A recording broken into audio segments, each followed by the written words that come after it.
nói xong Nói chung nếu nó cứ gì thì mà lấy hai ra đã nên đó này mong. what he said. Yep.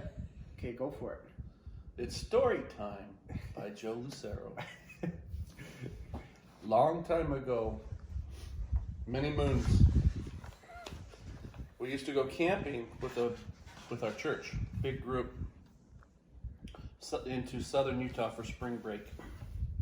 And we'd all rent, or my parents owned a trailer, and we'd travel these things, and they'd all talk on their CB radios together, and we'd travel from northern Utah, Lehi, to southern Utah. And this one particular time we were going to what was called Snow Canyon, just outside of St. George. Me, my cousin, my brother, and a bunch of us friends thought it'd be a great idea to make a big banner, a big sign out of sheets, and we sewed these sheets together. And it was really big, and we wrote on it with some paint, Lehi 9th Ward. That was the church we went to. And we were going to hang it from this tall cliff just above the campground. And the day came, we got there. We got up that morning and we headed up through the red rock to climb to the top of that cliff. We'd watched the older boys do it in years past. And on the way up, we jumped. We were making our way up through these cliffs, and we jumped down onto this one cliff. And then we jumped down onto a second cliff, all of us, real quick at once. And we got stuck on that cliff. And to get back up to where we were, the cliff we jumped from, the rock wall it had like a, it kind of had like a cave underneath it, a kind of a intern like this. So we couldn't climb back up unless we boosted somebody up. So we started to boost everybody up but me.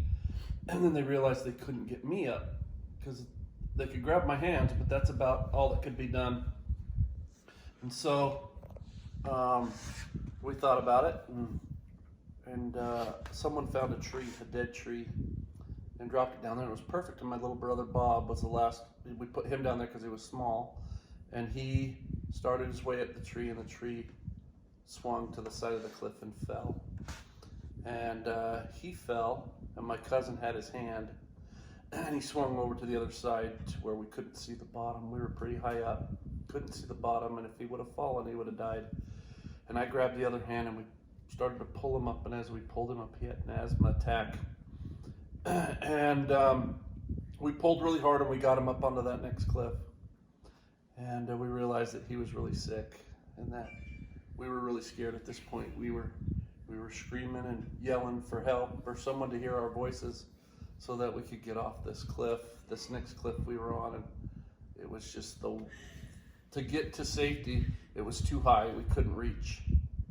There was this sheer wall that we would have had to scale, and it was just impossible. And so we were stuck, and we were screaming and yelling. And then finally, one of the boys said, "Hey, why don't we pray?" And so we knelt around a rock, and a boy by the name of Reed Swenson said the prayer. And then we sat and waited.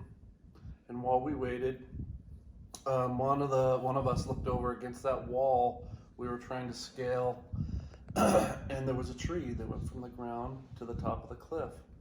Now, I don't know if that tree was there before or if it just appeared magically, who knows, but we didn't notice it before, that's for sure. We returned to the place many years later, and that tree was still there, so my assumptions was it was there. We were just so scared we didn't see it. And we were able to scale that tree and get to safety, and I actually made it to the cliff that we wanted to get to and laid out our banners so our families could see this banner. And we went down, and when we got back down, my little brother had to go to the hospital. But hindsight, we all made it safely, and I don't think if it wasn't for prayer, we wouldn't have made it. Or we probably would have made it, but it would have turned out worse than it actually did. That's my story. Good story. So yeah, there's a big moral in that story. I think sometimes we just need to get over our own egos and sit back and take a minute whether it's through prayer or whatever it is.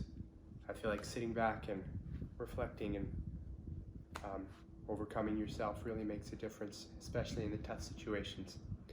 I love my dad's stories. When I was younger, he'd tell us all these stories, and it filled me full of wisdom as a young boy. And I feel like one of the most important things to do for my son is for me to pass stories on to my children as well. And so, thank you so much. Have a great day. See ya. Nanjua. Shinji dua. Sinji Jua.